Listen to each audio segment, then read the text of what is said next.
Et donc, on peut commencer, on peut continuer notre étude. Et notre étude, c'est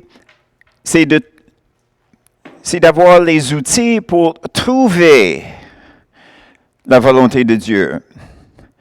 Chercher, c'est pas le bon mot. C'est sûr qu'il fallait qu'on cherche pour être capable de trouver, mais je pense que c'est assez humain de dire que si on cherche, puis on ne trouve pas, on lâche. Tandis que quand on dit trouver, ça veut dire qu'on cherche jusqu'au temps qu'on trouve parce qu'on attend de trouver. Alors, des fois, on a besoin d'être encouragé. Puis, si on peut voir comme au moins un processus d'une façon de parler, ça peut nous aider à reviser qu'est-ce que nous pensons le Seigneur nous avait déjà dit. Donc, tu sais, on commence quelque chose parce qu'on est convaincu que c'est ça que le Seigneur veut qu'on fasse, n'est-ce pas? Et là, qu'est-ce qui arrive, c'est que des fois, on fait un bout de chemin, mais peut-être on ne voit pas les résultats qu'on cherchait. Et donc, en ce moment-là, c'est comme, est-ce que j'ai bien compris? Qu'est-ce que Dieu m'a dit? Est-ce que j'ai bien compris comment faire? Qu'est-ce qu'il m'a dit de faire? Et si nous n'avons pas un point de repère, des fois on se décourage, puis peut-être on va baisser les bras, on va se dire, j'ai fait une erreur, puis on arrête. Mais on veut éviter ça. Parce que quand que les choses sont difficiles, ce n'est pas nécessairement le temps de reculer, c'est peut-être le temps pour downshifter, un peu plus de puissance. Au lieu de dire, j'ai fait une erreur, donc je vais essayer de trouver la volonté de Dieu de nouveau. Alors, avec l'étude qu'on fait, la première chose qu'on réalise, puis ça c'est un peu de revue, c'est que la première chose on doit réaliser, c'est que Dieu est toujours à l'œuvre. Dieu est toujours à l'œuvre. Donc, je vais vous livrer un vrai coup de poing dans le front.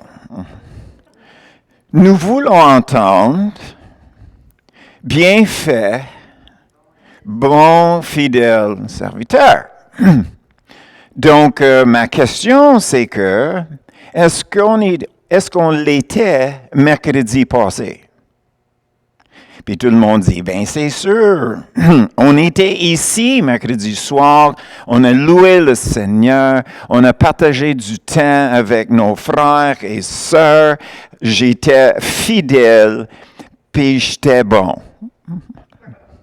Mais si on recule à lundi, est-ce qu'on était bon et fidèle? Est-ce que le Seigneur nous a parlé dimanche? Puis là, on avait quelque chose à démarrer lundi. Est-ce qu'on s'est dit lundi matin, Seigneur, je me renonce à tous mes droits, à moi-même, parce que je suis ici pour te servir? Est-ce qu'on l'avait répété mardi matin? Mercredi, jeudi, vendredi, samedi, ce matin. Pourquoi? Parce que nous avons une mission avec Dieu qui est toujours à l'œuvre, n'est-ce pas? OK. Maintenant, on se décide qu'on embarque avec Jésus, avec notre Père Céleste, avec le Saint-Esprit. On va embarquer avec lui, puis on est tous zélés, n'est-ce pas? Ben oui. Mais avant qu'on se met à l'œuvre, il y a quelque chose qu'il fallait que ça soit très, très, très bien fondé. C'est notre relation avec le Seigneur. Et la raison pourquoi c'est très important que nous avons cette relation avec le Seigneur, c'est pour deux raisons. C'est de ne pas donner de la place à notre ennemi pour nous convaincre des mensonges, des menteries qu'il va essayer de nous raconter pour nous empêcher d'avoir la meilleure relation avec le Seigneur qu'on puisse avoir et aussi de ne pas accomplir les œuvres que Dieu veut accomplir à travers de nous. Ça, c'est la première chose, pour empêcher l'ennemi. Puis la deuxième chose, c'est de empêcher soi-même à embarquer dans notre relation avec le Seigneur à cause de ce que nous avons vécu dans le passé. Donc, nous avons une tendance à transporter les choses qui nous ont été arrivées dans le passé à cause de certaines personnes dans lesquelles on avait mis notre confiance. Puis cette confiance-là était brisée. Puis là, on se dit, jamais on va mettre 100% confiance en personne. Peut-être pas dans ces mots-là, mais dans notre cœur. Alors, la première chose qu'on rencontre, c'est cet commandement d'aimer Dieu avec tout ton cœur, toute ton âme, toutes tes forces. Et on se dit, ben, ça c'est un commandement. Donc, comment est-ce que je vois quelqu'un qui est supposé de m'aimer, puis il me dit quoi faire, même si je ne le veux pas ou j'ai pas de raison? T'sais? Déjà, on voit comment que la façon qu'on pense peut avoir un impact sur quelque chose qu'on n'a même pas commencé encore. T'sais? Donc, nous sommes en réaction à cause de quelque chose. Donc, dans notre relation avec Dieu, on commence toujours avec le fait que Jésus est mort pour nous. Il est mort parce qu'il voulait nous inviter dans son cœur, dans son foyer. Il voulait nous adopter pour nous amener chez lui, qu'on demeure avec lui. Il demeure en nous. Nous demeurons en lui pour avoir une communion parfaite. N'est-ce pas? Ça, c'est son objectif. Est-ce que ça, c'est la raison pourquoi Jésus est mort? Il n'avait rien à faire. Donc, il a décidé, je vais aller me pendre sur une croix. Et je ne pense pas. Il avait une mission. Puis la mission, c'était pour quoi? Se dévoiler. Qui est Dieu? Dieu est amour. Il fallait qu'on soit convaincu. Donc, Jésus s'est présenté, puis on voit la vie qu'il a vécue sur la terre. Et on est supposé de réaliser, c'est l'image parfaite de Dieu, notre Père. Mais si on est allé dans une église qui parlait de Dieu de jugement, bien là, on peut s'approcher à Jésus, mais on ne veut rien savoir de Dieu le Père. Parce qu'il nous attend avec une batte de baseball. Il attend jusqu'au moment qu'il peut trouver quelque chose qui n'est pas correct en nous, puis là, il va sortir nous rencontrer. Mais non. Ben non. Pas ça, pas en tout. Est-ce que Jésus a jamais fait ça? Est-ce que Jésus avait un problème avec un certain type de personnes?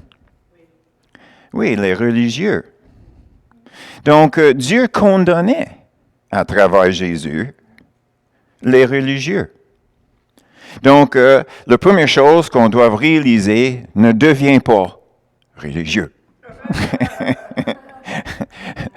Parce que là, peut-être on va recevoir une parole, puis peut-être ce ne serait pas le fun. OK? OK. Donc, on voit en Jésus parfaitement, totalement notre Père. Oh, t'es un peu là? tu es en train de briser quelque chose dans ma tête. Parce que j'avais un problème avec mon père, ou j'avais un problème avec ma mère, ou bien j'avais un problème à quelque part avec quelqu'un qui est en autorité et responsabilité. Donc déjà, on rentre dans un type de conflit, n'est-ce pas? Donc, il fallait que Dieu nous rencontre personnellement. Et quand il nous rencontre personnellement, la première chose qu'il dévoile, c'est qu'il nous parle. Donc, qu'est-ce qu'il va commencer à faire? Est-ce qu'il va commencer à nous parler en nous critiquant parce qu'il veut nous attirer? Non, pas en tout. Donc, toutes ces mots, toutes ces paroles qu'il va nous donner, ça va être pour nous encourager. Ça va pour nous établir dans notre nouvelle relation avec lui. Et qu'est-ce qui arrive, c'est qu'il est en train de développer en nous une confiance que quand il nous parle, il nous amène du bien. Et c'est quoi l'objectif? Maintenant, je veux l'entendre. Tu sais, avant, je n'étais pas sûr. Mais maintenant, je veux l'entendre parce qu'il n'y a rien de mauvais à me dire. Il m'encourage. On ne parle pas de correction, mais même quand on a des choses à changer, il dévoile pourquoi. C'est parce que notre bien est toujours en vue. Puis on réalise ça à cause de la relation qui a été établie par lui à nous quand il se dévoilait Dieu d'amour.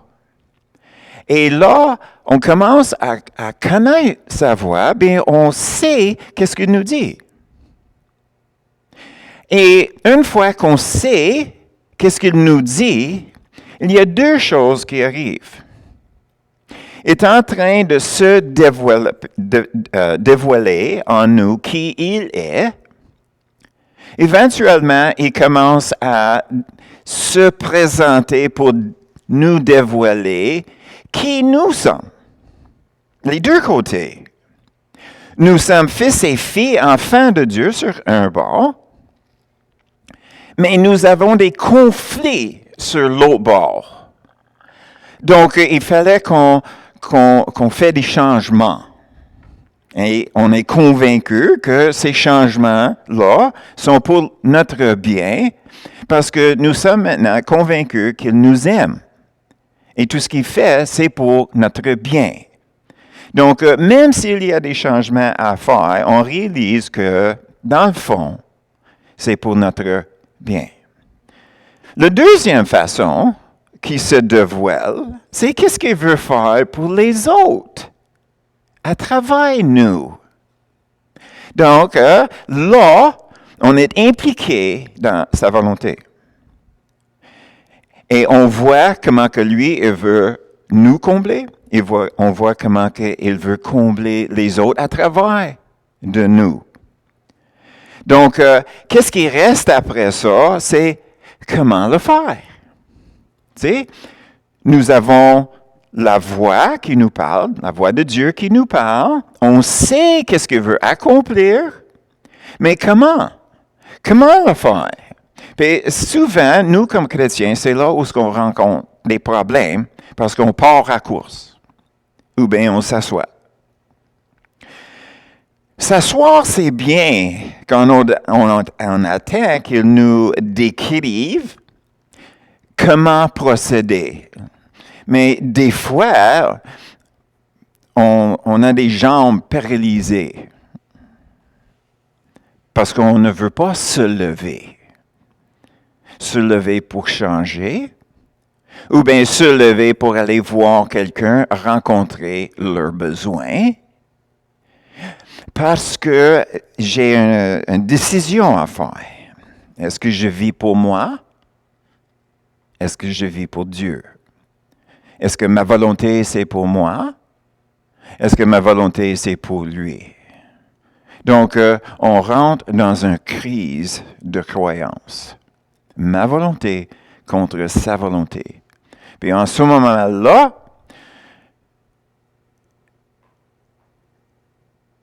je suis en pause. Je suis en réflexion.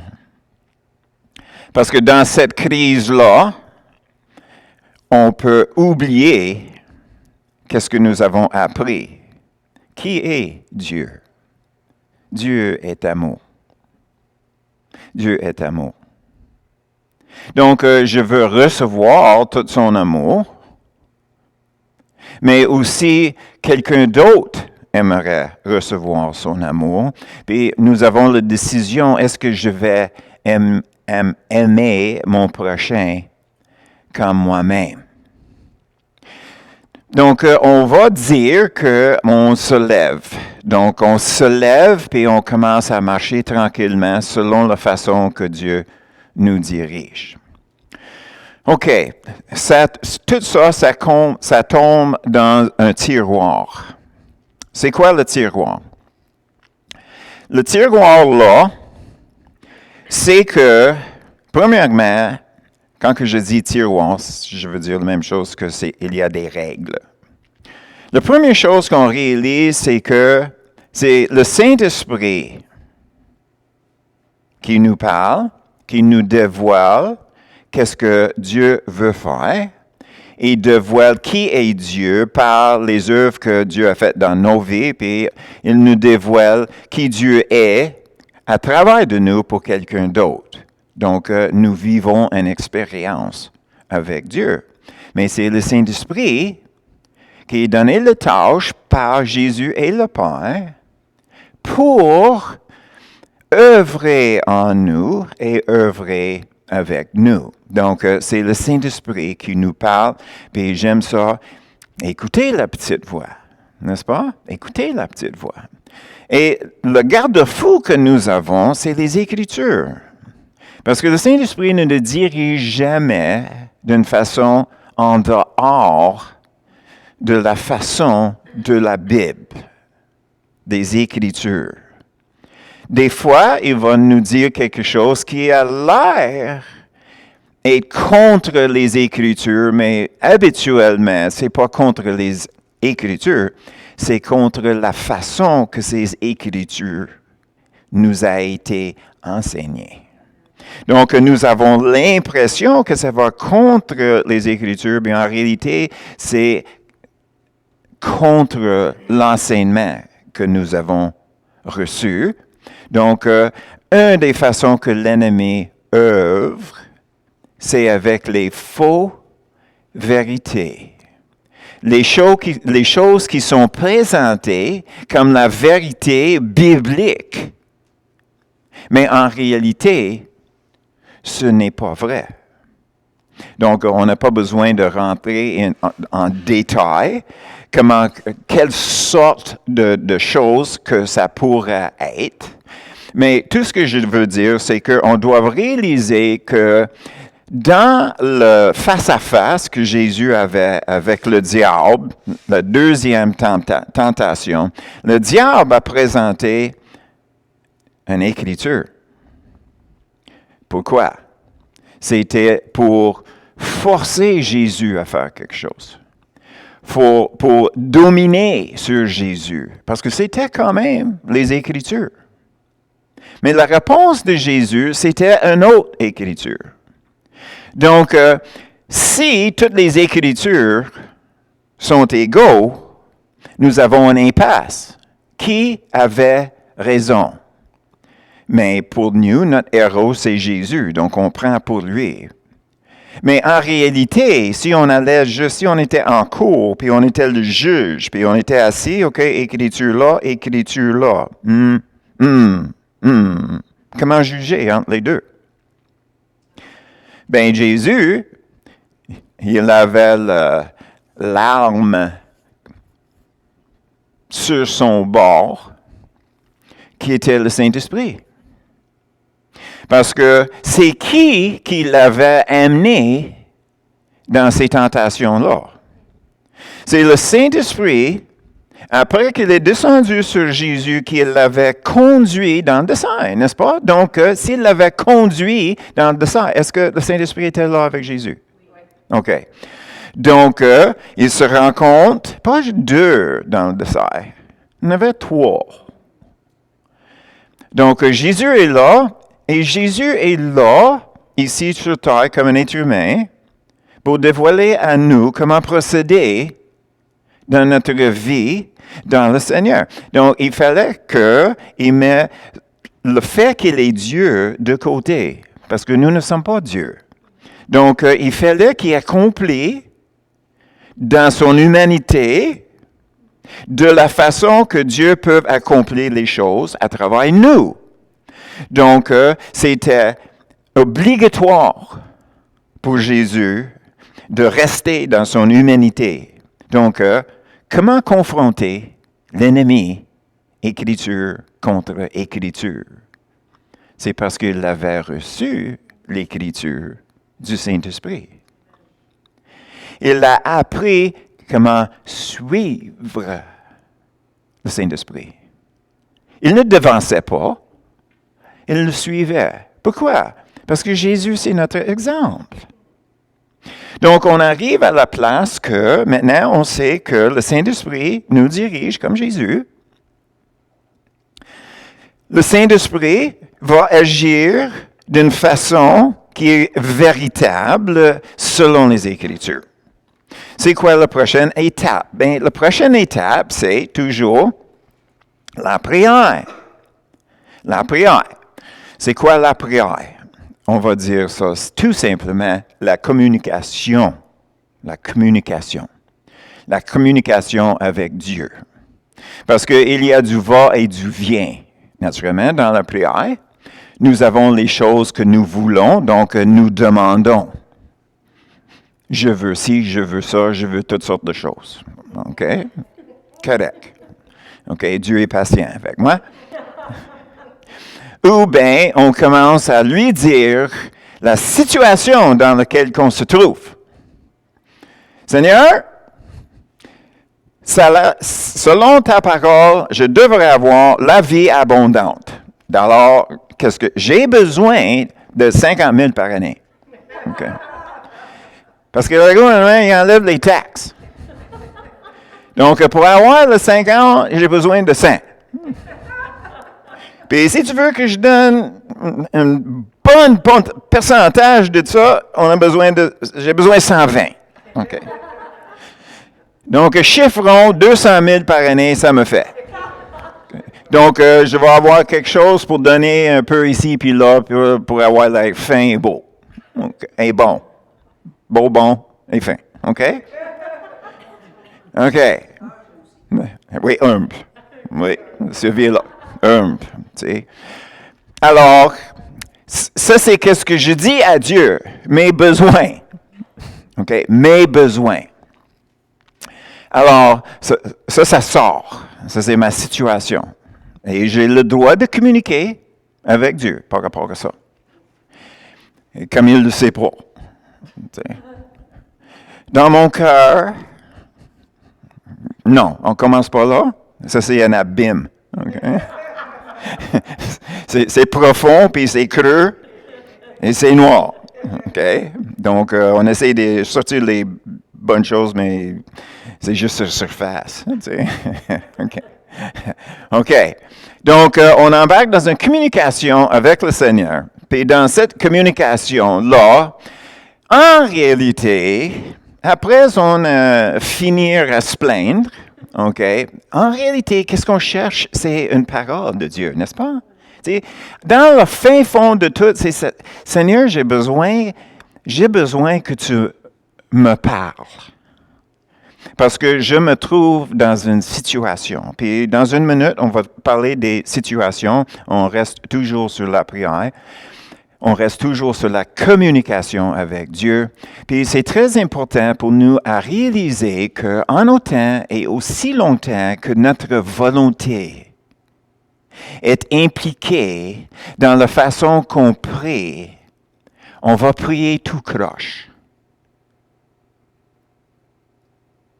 Comment est-ce que je peux demander une parole de Dieu quand que c'est déjà établi en moi? Qu'est-ce que je suis prête à entendre? N'est-ce pas?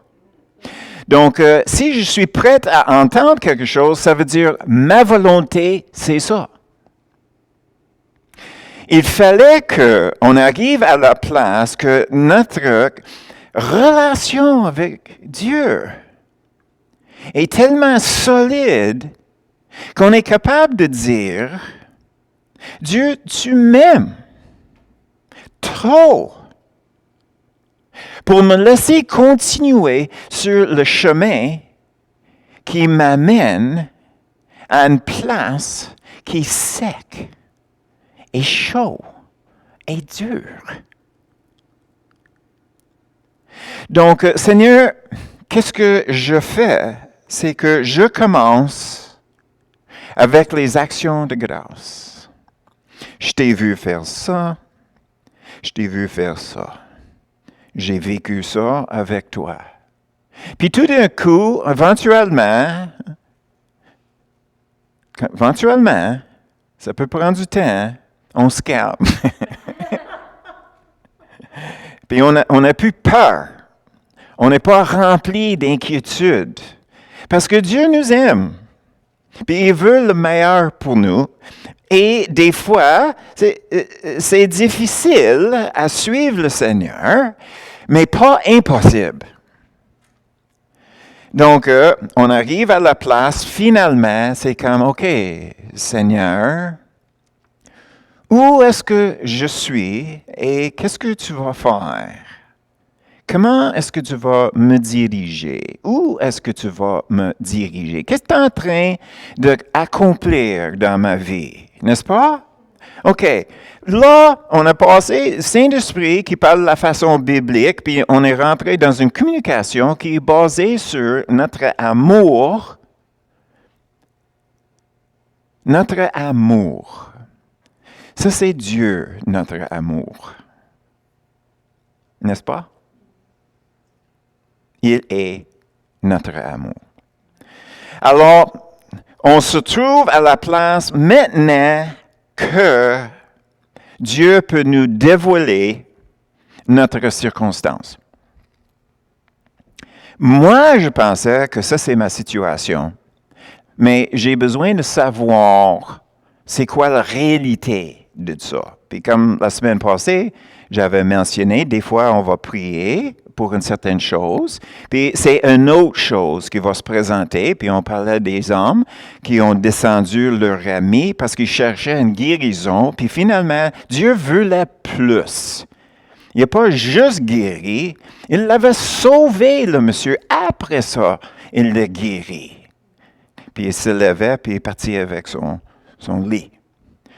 Et l'autre situation qu'on avait donnée, c'est quand que Jésus attendait que Lazare était mort avant de se rendre sur place. Puis tout le monde disait, « Ah, si tu aurais été ici! » Est-ce que Jésus savait? Oui, il le savait. Mais qu'est-ce qu'il voulait faire? C'est qu'il faisait attendre les gens parce qu'il voulait dévoiler une nouvelle véritable, une nouvelle vérité, véritablement. Je suis la résurrection, il a dit. Oh oui, je le sais, un jour, Lazare va... Non, vous ne comprenez pas. Venez avec moi, on va prendre marche. Puis vous allez voir quelque chose de nouveau. Hey, chum, buddy, Lazare, viens-t'en ici. Tu es obligé de dire son nom, autrement il aurait vidé la place. OK? Lazare. Donc, on voit que des fois, on peut prier quelque chose, puis ça a l'air que ça ne vienne pas, mais à ce moment-là, on devrait dire, « Oh, bien peut-être Dieu veut mieux pour moi que moi, je voulais moi-même. » Ça, c'est une possibilité. L'autre chose, c'est que Dieu ne répond pas. C'est quoi le problème? Il est en retard, regarde, tic, tic, tic. Non, non, non, non.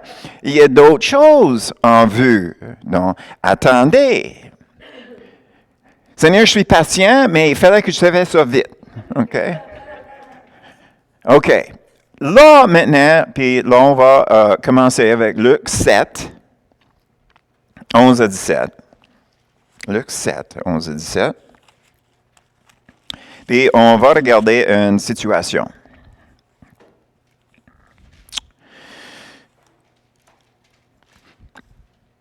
Le jour suivant, Jésus allait dans une ville appelée Nain. Ses disciples et une grande foule faisaient route avec lui. Lorsqu'il fut près de la porte de la ville, voici, on portait en terre un mort, fils unique de sa mère, qui était veuve. Et il y avait avec elle beaucoup de gens de la ville. Bien, je vais prendre une petite pause ici. Où est-ce que c'est marqué? Fils unique de sa mère. Il fallait clarifier quelque chose ici. Le fait qu'on parle d'un fils, ça ne dit pas que c'était un garçon ni un adolescent. Et la raison pourquoi je faisais mes recherches dans le grec, et puis, est-ce que vous vous souvenez quand il y avait un jeune homme qui est venu demander à Jésus, qu'est-ce que je dois faire pour rentrer dans le royaume de Dieu? Puis Jésus a dit, puis il a énuméré quelques des 10 commandements. Le jeune lui avait dit qu'il avait suivi ça depuis sa jeunesse. Et Jésus a dit, ben, si tu veux être parfait, ben, donnez toutes tes possessions aux pauvres et suis-moi. Puis le jeune homme est parti triste parce qu'il avait beaucoup de possessions. OK? Hein? Possession. Donc, dans le grec, ça c'est un jeune fils. Un jeune fils.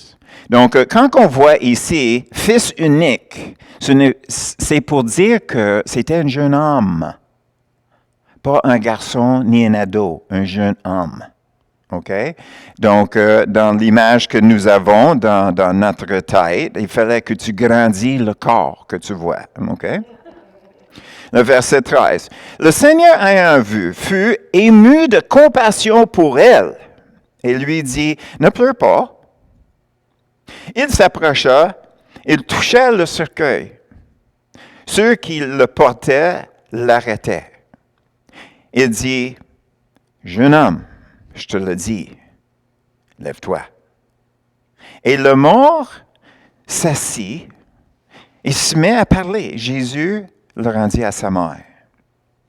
Tous furent saisis de crainte et ils glorifiaient Dieu, disant, un grand prophète apparut parmi nous et Dieu a visité son peuple. Cette parole sur Jésus se répandit dans toute la Judée et dans tout le pays alentour. Donc, ici, nous avons une histoire où si vous étiez là, quand que Jésus arrivait, qu'est-ce que tu dirais si c'était la situation? C'est ça la situation. Ce jeune homme-là prenait soin de sa mère. C'est par ce jeune homme-là que sa mère vivait. Donc, la vie comme qu'elle l'a connue est arrivée à la fin, avec la fin de son fils, n'est-ce pas? Mais qu'est-ce que c'était la situation selon Dieu? C'était le début de nouvelles choses. Donc, nous autres, quand on se trouve dans une situation, vu que nos cerveaux sont tellement développés, on réalise immédiatement la perspective de Dieu sur notre situation, n'est-ce pas? Bien, un peu. Soit on enlève le partie du cerveau, puis on le remplace avec l'esprit. Donc, vu que nous sommes tellement spirituels, on connaît tout de suite qu'est-ce qui se passe parce qu'on voit les choses de la façon de Dieu. Supposément. OK? OK. Qu'est-ce que ça veut dire tout ça? Ça veut dire que nous sommes portés à s'écouter. N'est-ce pas? Donc, mon cerveau me dit, Perry, il fallait que tu sois saisi d'angoisse, parce que c'est la fin. Puis, qu'est-ce que j'ai dit? J'ai dit, chérie,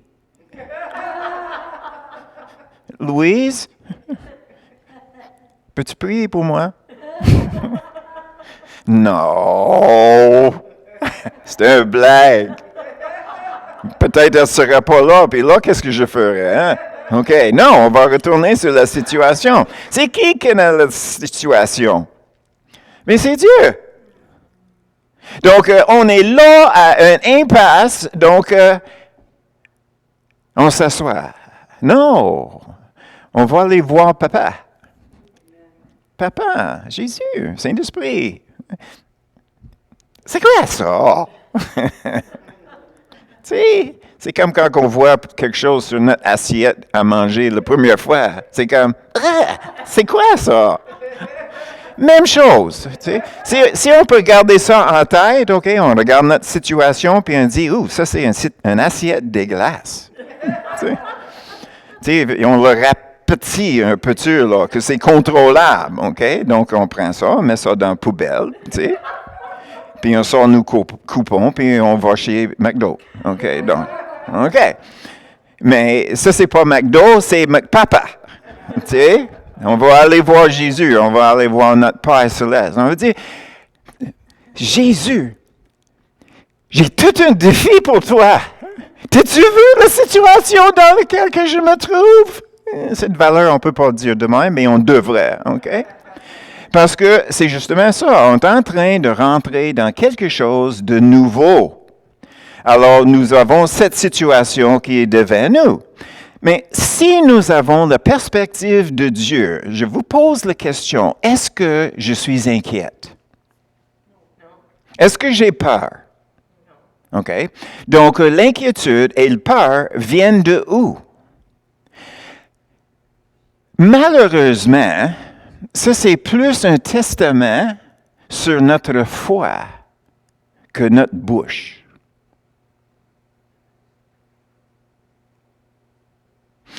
Notre réaction dans cette situation-là dévoile notre relation avec le Seigneur. Malheureusement. Mais c'est vrai. Donc, on peut prendre nos réactions comme ça pour se dire, j'ai un problème majeur. J'ai un problème majeur. Soit j'ai oublié tout ce que Dieu a déjà fait dans ma vie, comment il est tout-puissant, comment il m'aime, comment il sait tout. Ou bien, ça fait tellement longtemps depuis qu'il a agi dans ma vie, je viens d'oublier qui il est. Donc, quelle sorte de relation est-ce que nous avons avec Dieu? T'sais? Donc, quand que les choses comme ça, notre réaction, c'est très, très négative, c'est négatif pour une raison, à cause de Romains 28, toutes choses concourent au bien pour ceux qui aiment Dieu, qui sont appelés selon son dessein, au but de devenir de plus en plus comme Jésus. OK? On ne peut jamais, jamais, jamais, jamais, jamais oublier ces passages-là. Parce que ça, c'est le gros mot, hein?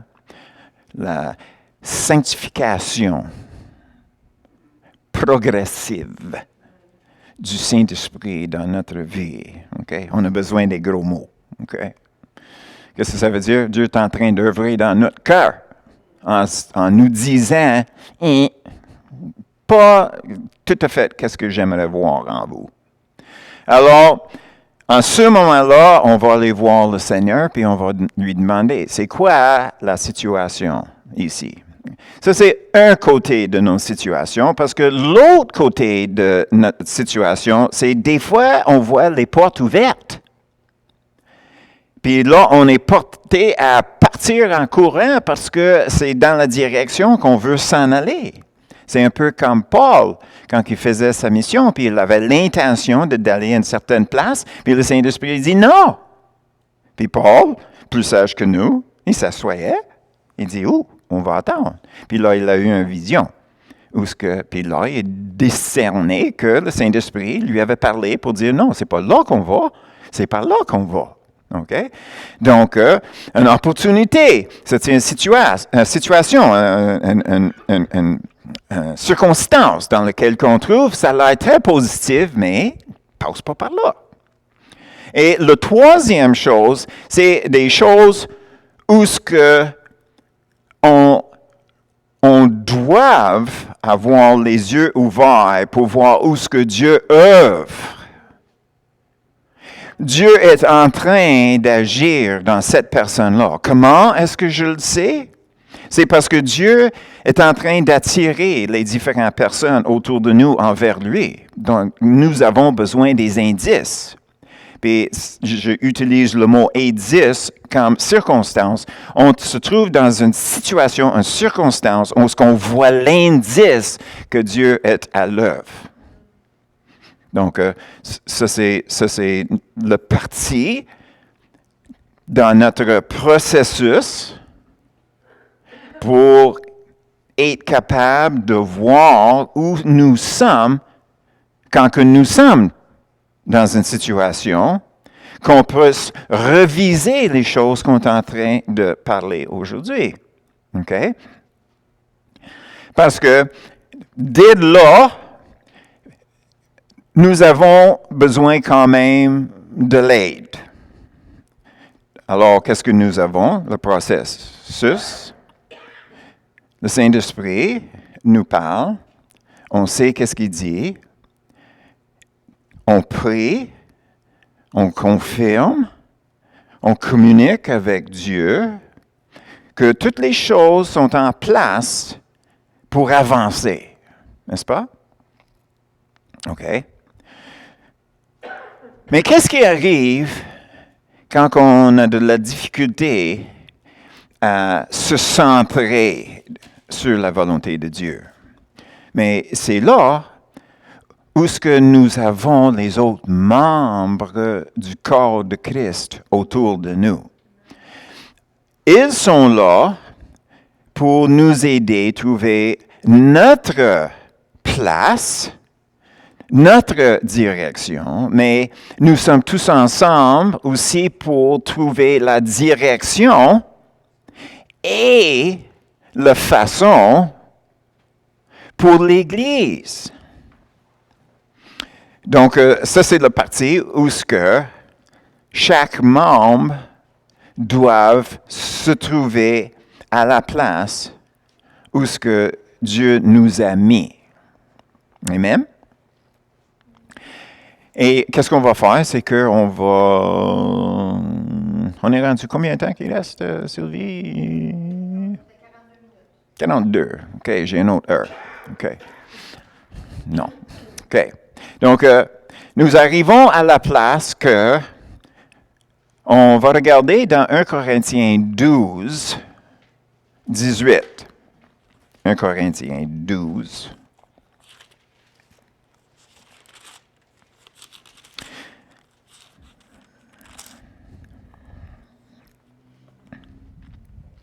Maintenant, Dieu a placé chacun des membres dans le corps comme j'ai voulu. Non, comme il a voulu. Donc, tu sais, la chose c'est que tu prends une personne qui a beaucoup de confiance en eux-mêmes. Mais eux autres, la place qu'ils veulent avoir, le membre du corps qu'il veut avoir, c'est la bouche. Je veux parler. Je veux vous dire. Je veux recevoir de Dieu pour vous dire qu'est-ce que Dieu veut faire avec nous, avec vous. OK? Mais de l'autre côté, c'est ceux qui manquent de confiance. Puis là, Dieu veut que cette personne-là soit la bouche, un dimanche en particulier. Puis la personne se recule dans le coquille de Moïse. Qui suis-je pour parler? N'est-ce pas? Donc, Dieu nous a placés dans le corps que chaque personne peut accomplir l'œuvre de Dieu dans le corps. Donc, même si la description, ça parle des jambes, puis les bras, les yeux, puis les oreilles, puis les pieds et tout, nous avons l'illustration de quelqu'un qui marche sur un chemin de fer. Puis il marche, là, puis à un moment donné, les oreilles disent, j'entends quelque chose. Les yeux disent, je vois rien. Puis le temps passe, puis j'entends quelque chose. J'entends beaucoup de bruit. Là, il dit, je vois rien. Puis à un moment donné, les pieds commencent à parler. Écoute, la terre commence à trembler ici, là. Là, il dit, je vois rien. Qu'est-ce qui s'est passé? Okay. Il est tassé à la dernière minute. OK? Oui, parce qu'on aime les histoires qui terminent bien. OK? OK. Mais tout ça, c'est juste une illustration. Tu sais? Le dos n'attend pas jusqu'au temps que le train le frappe. Tu sais? Avant qu'il y ait du panique qui est monté 10 pieds. OK? Alors, dans cette situation-là, on voit comment que c'est très important pour chaque personne à trouver leur place. Mais en même temps, il faut dire que ce n'est pas une place fixe non plus. Le parti qui est important, c'est que tous les membres du corps, s'entraident. Alors, on va regarder dans deux différentes places comment que le corps s'entraide. Donc, maintenant, on peut reculer, regarder 1 Corinthiens 12, 7 à 31. Or, à chacun, la manifestation de l'Esprit est donnée pour l'utilité commune. Okay? Donc, on parle ici d'une utilité commune. On ne parle pas des individus. On peut avoir plusieurs personnes qui vont prier pour une telle personne individuellement pour que cette personne-là puisse grandir dans le Seigneur pour combler tout ce que le Seigneur veut faire dans sa vie et dans le corps. Donc, on voit que les deux marchent ensemble ici, mais premièrement, on a besoin de la santé de l'Église, du corps, parce que tous les membres sont en santé. Donc, c'est pour ça qu'on s'entraide. OK, on continue.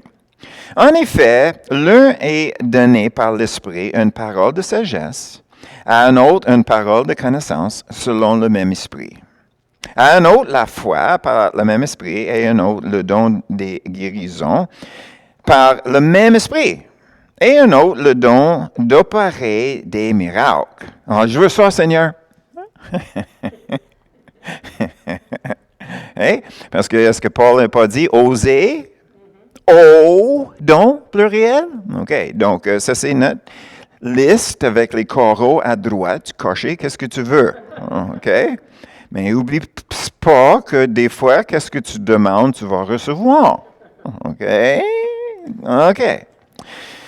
OK, on continue. À un autre, la prophétie. Un des meilleurs, en passant. À un autre, le discernement des esprits. Tout le monde veut ça? Lève la main si vous voulez discernement des esprits. OK. OK. J'attends le reste. OK. Ça, c'était difficile. OK. À un autre, la diversité des langues. À un autre, l'interprétation des langues.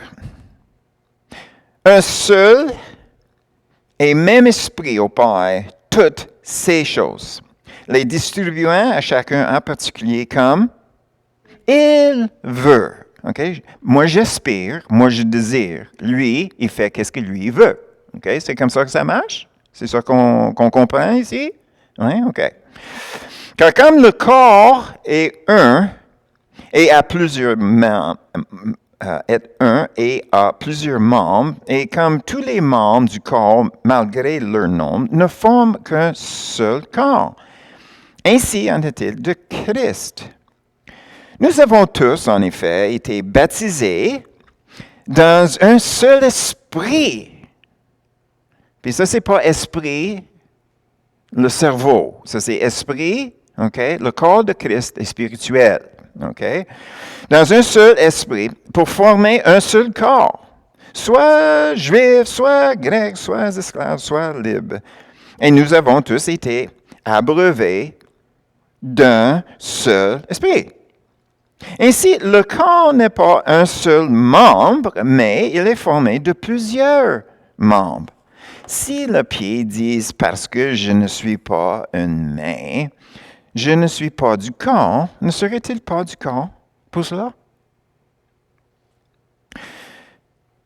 Et si l'oreille disait « parce que je ne suis pas un œil, je ne suis pas du corps », ne serait-elle pas du corps pour cela? Mais frappé par le train, c'est l'œil et l'oreille. Hein?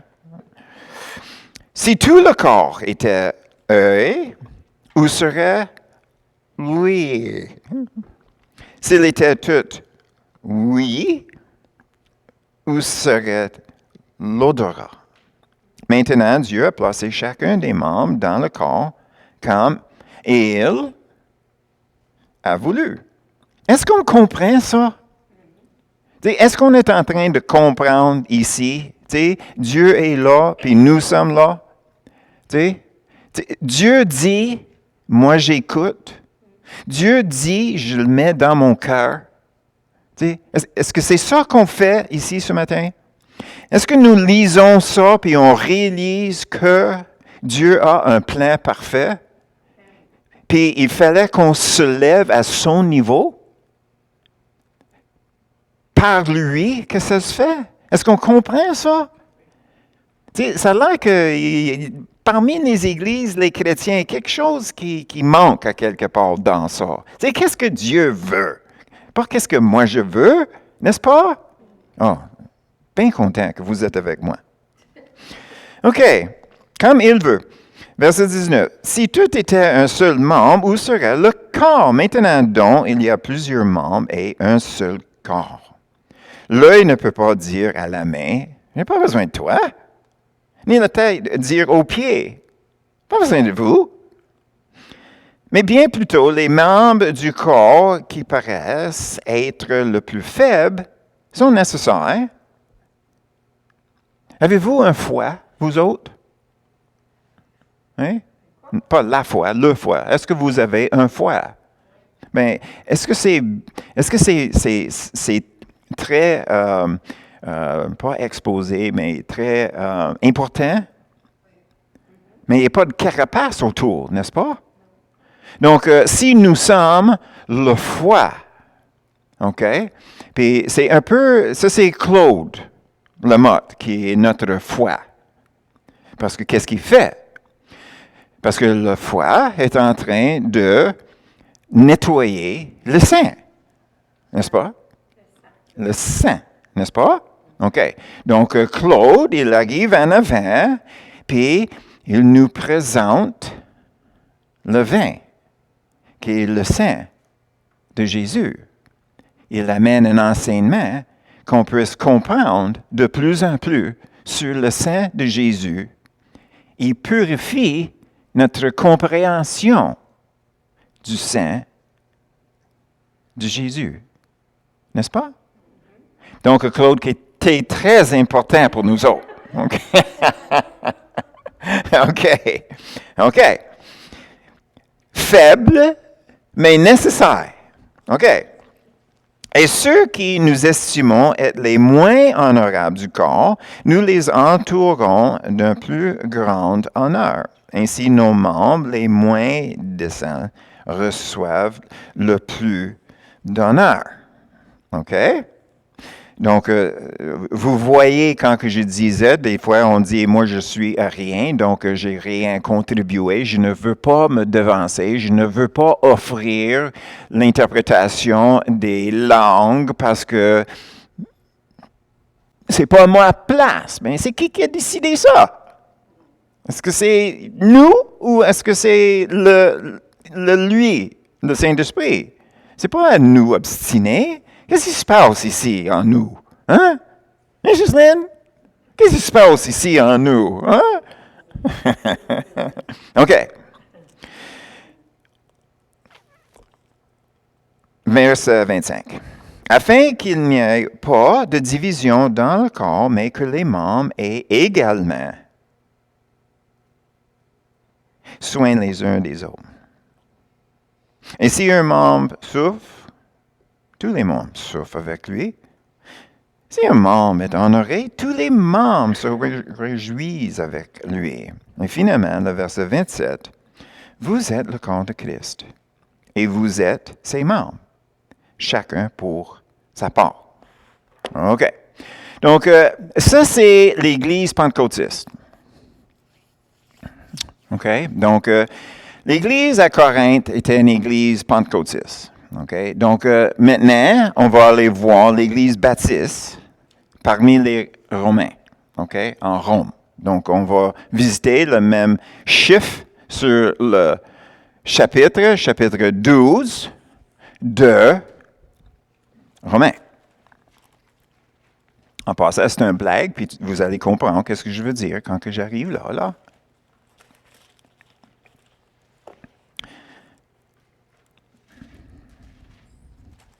Chapitre 12.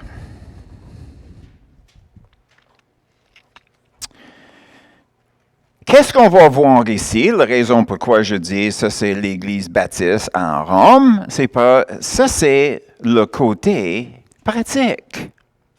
Tu sais, les pentecôtistes ont une réputation d'être tellement spirituels, ils sont bons rien sur la terre. Puis les baptistes, nous sommes très, très conservateurs et pratiques. Donc, on va voir le corps du côté pratique. OK? On a vu le côté spirituel. Mais comme je dis, je parle des pentecôtistes, je parle des baptistes, parce que c'est un désordre. Il n'y a pas de baptistes, il n'y a pas de pentecôtistes. Nous sommes tous du même corps. Donc, ça me choque quand que j'entends le monde qui dit « Moi, je suis pentecôtiste, moi, je suis baptiste, moi, je suis mennonite, moi, je suis ici, moi, je suis ça. » Écoute, il y a quelque part, vous avez manqué de quoi. Nous sommes un seul corps. Nous avons une responsabilité spirituelle dans le corps. Nous avons des responsabilités pratiques dans le corps et dans la société. Et c'est ça qu'on va regarder maintenant. Nous avons vu nos obligations spirituelles pour avoir un corps en santé. Le corps de Christ, est-ce que c'est physique, mental, émotionnel ou spirituel? C'est spirituel, n'est-ce pas? Donc, le côté spirituel, c'était avec ça que j'ai commencé ce matin. Mais, naturellement, il fallait que ça repente dans le reste des actions de nos vies, n'est-ce pas? OK. Donc, on arrive. Alors, on commence avec l'important. Je vous exhorte donc, frères, par les compassions de Dieu, à offrir vos corps comme un sacrifice vivant, saint, agréable à Dieu, ce qui serait de votre part un culte raisonnable. OK? Selon Dieu, un sacrifice vivant, c'est raisonnable. Il faut que je rie, je trouve c'est drôle. OK? Selon Dieu, OK, un sacrifice vivant, c'est raisonnable. OK? Est-ce que nous sommes là? Le verset 2. Ne vous conformez pas au siècle présent, mais soyez transformés. Et on a déjà étudié ce mot-là. Transformé ici, c'est le même mot en grec que Jésus quand il était transfiguré. Donc, on va mettre ce mot-là. Soyez transfigurés par le renouvellement de l'intelligence. Qu'est-ce que ça veut dire? Pensez différemment sur toi-même et Dieu. Prends la perspective, le point de vue de Dieu. Afin que vous discernez quelle est la volonté de Dieu, ce qui est bon, agréable et parfait.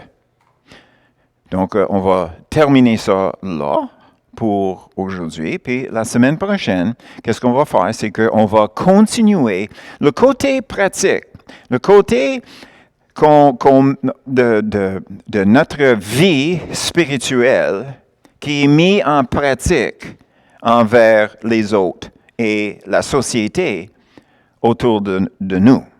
Donc, j'aimerais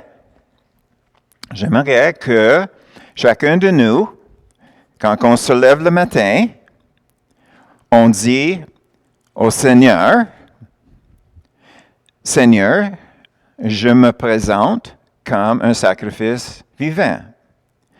Et tout ce que je cherche, c'est de voir où tu œuvres et ma part dans cette œuvre.